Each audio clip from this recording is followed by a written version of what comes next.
আধ্যাত্মিক শক্তির আধার কমলাসাগর কসবেশ্বরী মায়ের মন্দির। কথিত আছে, গ্রীষ্মের দাবদাহ থেকে রক্ষা পেতে মায়ের মন্দিরে কমলাসাগর দিঘির পবিত্র জল ঢাললে ৮ প্রহরের মধ্যে উক্ত এলাকায় বৃষ্টি নেমে আসবে। আজ সকাল 7:30 এলাকার সমস্ত অংশের জনগণের পাশাপাশি ধর্মপ্রাণ জনপ্রতিনিধি অন্তরা সরকার দেব রায় এই 550 বছরের প্রচলিত মিথ উৎসবে অংশগ্রহণ করেন।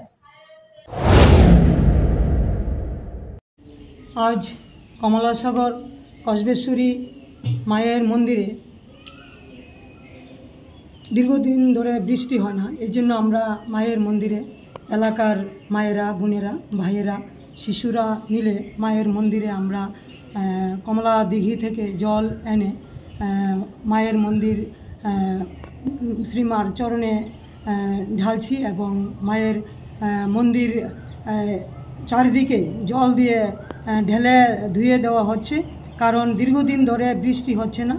আমাদের এই কসবেশ্বরী মায়ের মন্দিরের দীর্ঘদিনের ঐতিহ্য যে যদি বৃষ্টি না হয় তাহলে মায়ের মন্দির মায়ের চরণে এলাকার সবাই মিলে জল ঢালা হয়।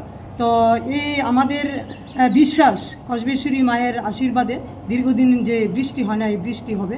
তো আমরা সনাতন হিন্দু ধর্মে আমরা বিশ্বাসী, আমরা মায়ের পূজা করি এবং গাছপালার পূজা করি।